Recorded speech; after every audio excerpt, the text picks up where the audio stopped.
ಅಫ್ಘಾನಿಸ್ತಾನದ ಗಡಿರೇಖೆ Durand ಬಳಿಯ ವಿವಿಧ ಭಾಗಗಳಲ್ಲಿ ಪಾಕಿಸ್ತಾನಿ ಪಡೆಗಳು ತೀವ್ರವಾದ ದಾಳಿ ನಡೆಸಿದ ಮೇಲೆ ಅಫ್ಘಾನಿಸ್ತಾನ ಕೂಡ ಇದಕ್ಕೆ ತೀವ್ರ ಪ್ರತಿಕ್ರಿಯೆ ಕೊಡೋದಕ್ಕೆ ಶುರು ಮಾಡಿದೆ.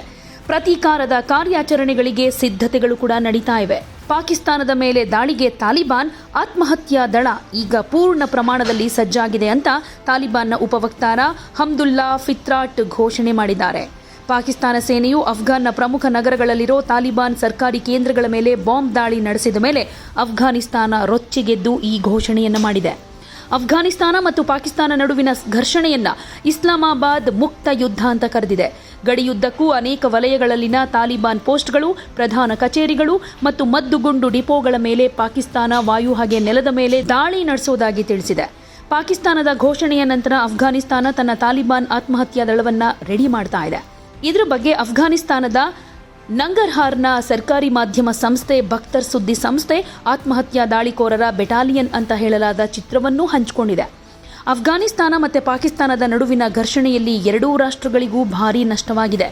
133 ಅಫ್ಘಾನ್ ತಾಲಿಬಾನ್ ಹೋರಾಟಗಾರರು ಸಾವನ್ನಪ್ಪಿದ್ದು 200ಕ್ಕೂ ಹೆಚ್ಚು ಮಂದಿ ಗಾಯಗೊಂಡಿದ್ದಾರೆ. 27 ಪೋಸ್ಟ್ಗಳು ನಾಶವಾಗಿವೆ, ಹಾಗೆ 9 ಜನರನ್ನ ಸೆರೆ ಹಿಡಿಯಲಾಗಿದೆ ಅಂತ ಪಾಕಿಸ್ತಾನ ಹೇಳಿಕೊಂಡಿದೆ. ಅಫ್ಘಾನಿಸ್ತಾನ ನಡೆಸಿರೋ ದಾಳಿಯಲ್ಲಿ 55 ಪಾಕಿಸ್ತಾನಿ ಸೈನಿಕರು ಸಾವನ್ನಪ್ಪಿದ್ದಾರೆ. 19 ಪೋಸ್ಟ್ಗಳನ್ನು ವಶಕ್ಕೆ ತೆಗೆದುಕೊಳ್ಳಲಾಗಿದೆ ಅಂತ ತಾಲಿಬಾನ್ ಹೇಳಿಕೊಂಡಿದೆ. ಪಾಕಿಸ್ತಾನದ ಸಶಸ್ತ್ರ ಪಡೆಗಳು ಕೂಡ ಯಾವುದೇ ಆಕ್ರಮಣಕ್ಕೂ ರೆಡಿ ಅಂತ ಹೇಳಿಕೊಂಡಿದ್ದು, ಸೂಕ್ತ ಪ್ರತಿಕ್ರಿಯೆ ನೀಡೋ ಸಾಮರ್ಥ್ಯ ನಮಗೂ ಇದೆ ಅಂತ ತಿಳಿಸ್ತಾ ಇದೆ.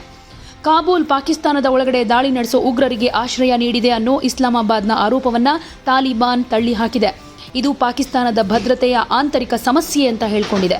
ಈ ಹಿನ್ನೆಲೆಯಲ್ಲಿ ಈಗ ಎರಡೂ ರಾಷ್ಟ್ರಗಳ ನಡುವೆ ಉದ್ವಿಗ್ನತೆ ಜಾಸ್ತಿಯಾಗ್ತಾ ಇದೆ. ಪಾಕಿಸ್ತಾನಿ ಭದ್ರತಾ ಅಧಿಕಾರಿಗಳು ಹಂಚಿಕೊಂಡಿರೋ ವಿಡಿಯೋದಲ್ಲಿ ಗಡಿಯಲ್ಲಿ ಗುಂಡು ಹಾರಿಸೋದು, ಕಾಬೂಲ್ ಮೇಲಿನ ದಾಳಿಯನ್ನ ತೋರಿಸಲಾಗಿದೆ.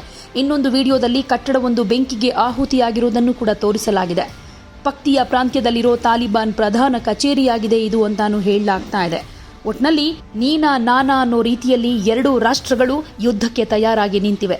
ಅದರಲ್ಲೂ ತಾಲಿಬಾನ್ ಒಂದು ಹೆಜ್ಜೆ ಮುಂದೆ ಹೋಗಿ ಆತ್ಮಾಹುತಿ ದಾಳಿಯನ್ನ ನಡೆಸೋದಾಗಿ ಕೂಡ ಎಚ್ಚರಿಕೆಯನ್ನ ಕೊಟ್ಟಿದೆ.